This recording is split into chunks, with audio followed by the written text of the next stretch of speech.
Hi guys, so I'd like to show you a really quick recipe with cabbage, making coleslaw. So what I've started already is I started to chop the coleslaw in fine pieces. And I'll show you here. I'm going to chop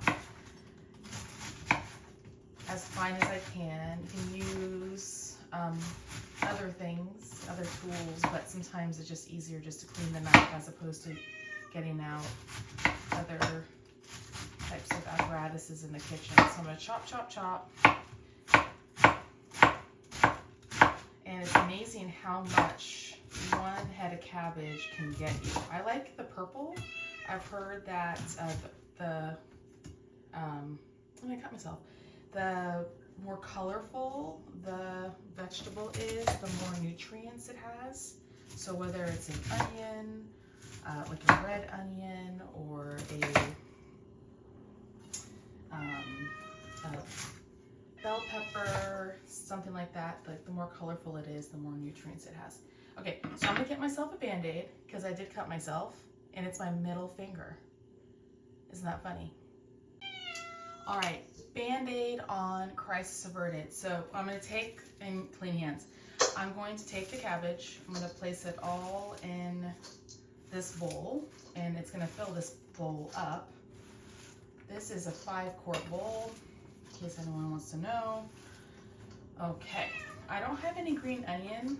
Usually I put green onion here, so instead I'm going to put some pear. So I'm going to bring that out in a second. Okay, so I have the pear. So it's an Asian pear. It's one of those really juicy ones. So I already cut it a little bit, so I'm going to cut it even more. So I cut it in slices. And now I'm going to sort of cube it, if you will. So I'm going to cube, just, eyeballing it. So it's kind of bite size. And this adds a lot of great texture and consistency to your coleslaw. So this is a little bit more sweet coleslaw. So I'm going to plop it in there, right? So plop it in. You could even cut these smaller if you wanted to. All right, next thing that I do, I always rinse my hands. Such a thing. Okay. So next thing I'm gonna do is I'm gonna get sunflower seeds. No, sorry, pumpkin seeds. So I like to do is like to sprinkle it in, like a ton of them. My daughter doesn't really like them as much, but we're just gonna make it happen. Okay, so dressing. So I have mayo avocado oil. So this is a like a mayonnaise, but without veganese, if you will. I like veganese better. Or this one because they use avocado oil, they don't use canola oil. You could make your own mayo. I have not done that venture, but you could do that if you wanted to. Okay, so this is just opened, brand new. I'm gonna take a spoonful, so maybe 1.5 tablespoons. All right, close that puppy up. I'm gonna put it in the refrigerator. Put it back there, and then I'm gonna get some honey and some apple cider vinegar, which is all the way up there, so I have to go get it.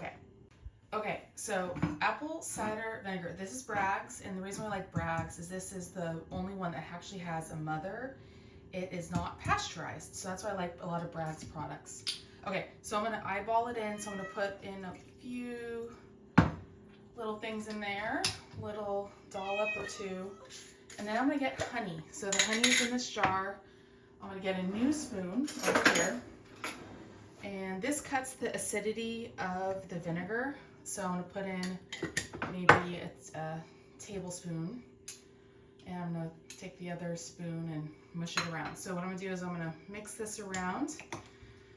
Again, the vinegar kind of cuts the mayonnaise, the avocado oil mayonnaise a little bit, and cuts the honey, so it's a little bit more fluid here. And we're gonna mix that up, mix. We're gonna put some garlic powder. So I'm gonna put a sprinkle of garlic powder, like so, boom. Okay, and then I'm gonna put in some pepper. So I go over here, get some pepper, do. And then I'm gonna mix again. I need salt. Okay, so I get salt, do. And then I'm gonna mix. so that the honey is not so sticky. And again, it's okay, so I'm gonna do this, mix, mix, mix, and then I'm gonna sprinkle it in this lovely mixture of what will become coleslaw. So I'm gonna mix it in here like this, and then I'm gonna get my lovely, let's see, salad mixers, and I'm gonna toss it. And what I will probably do is I'll add a little bit more olive oil, but I'm mixing it all, trying to toss it as well as I can. And this could last you a few days. It actually is even better the next day, the next few days, so everything kind of marinates in there. Okay, so it's nice and tossed. All right, and then I'm gonna get some more pepper, and then I'm going to get some olive oil. So use some organic olive oil that's in a glass container at Costco. I tend to try to do as many glass things as possible, and I toss some more, and then presto changeo, woo! We have coleslaw. Enjoy.